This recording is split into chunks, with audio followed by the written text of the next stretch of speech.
plus large et que sans doute, si on demande à John de parler du personnage, il en parlera différemment de moi, et Tom en parlera sans doute aussi différemment de moi. Il a interprété quelque chose. Moi, je suis assez bien placé pour en parler, puisque à la fois je suis à l'origine et je l'ai suivi, je vais assez loin, ce personnage. Euh, Après, il a été aussi pas mal interprété. Il y a eu beaucoup de lectures de ce personnage. Le livre ayant eu du succès, et étant, je dirais même une couche supplémentaire, c'est les traductions qu'il y a eu. Il y a eu une vingtaine de traductions de la salle de bain. Par exemple, la salle de bain a eu beaucoup de succès au Japon. Donc le personnage de la salle de bain a été lu par beaucoup de Japonais. La façon dont les Japonais ont une image de ce personnage, c'est aussi un autre éloignement. C'est pour moi l'interprétation qu'on a fait, que j'ai faite avec John et qu'a interprété Tom Novembre, c'est une des directions. Le fait que le livre ait été traduit en japonais, la traduction japonaise et la lecture qu'en ont fait les lecteurs japonais, c'est une autre voie. Et les lecteurs roumains, c'en est encore une autre. Sans compter la façon dont ça a été interprété en France, où on en a fait, parce que le livre a eu du succès, une sorte de personnage représentatif d'une génération.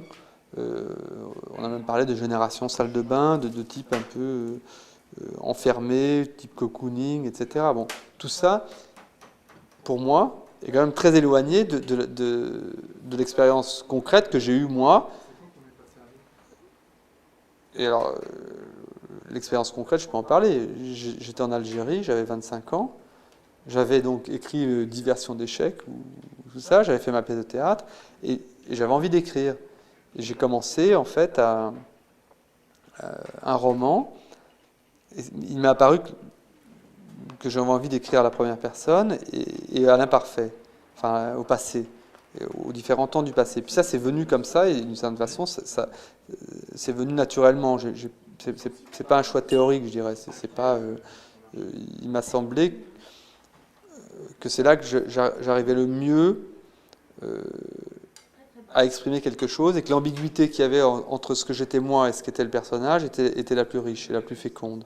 Et je crois qu'il y a, dans tous les romans que j'ai faits, il y a une ambiguïté entre ce que je suis moi et ce qu'est le personnage. C'est pas exactement moi, mais c'est totalement une émanation de moi. Et cette ambiguïté est assez riche parce que je la sens proche et en plus je la maîtrise par la technique. C'est-à-dire que puisque depuis 10 ans, en gros, à part l'exception de Monsieur qui écrit à la troisième personne, tous les romans sont à la première personne et tous sont au passé, Monsieur y compris. Donc il y a une technique que je commence à maîtriser de mieux en mieux et il y a une façon de me projeter à travers un personnage qui est toujours un peu selon le même schéma. Enfin, c'est toujours, quand je me mets à ma table de travail, j'imagine un jeu, un narrateur, et je le sens instinctivement comment il va réagir. C'est pas théorique. Je ne réfléchis pas au préalable en me disant je vais écrire un mec je vais parler d'un mec qui se met dans sa salle de bain parce qu'il refuse le monde et il est un peu névrosé et il veut du cocooning et c'est un refus de la société et c'est un refus des hommes d'affaires brillants et dynamiques. Je pense jamais à ça. Je m'assieds à ma table de travail, j'imagine un personnage et il se trouve qu'après il va représenter tout ça. Après on pourra le lire de plein de façons.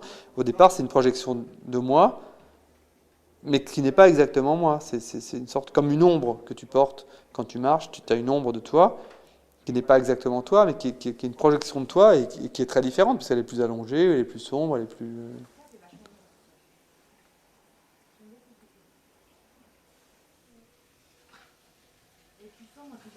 Je crois que toutes les lectures.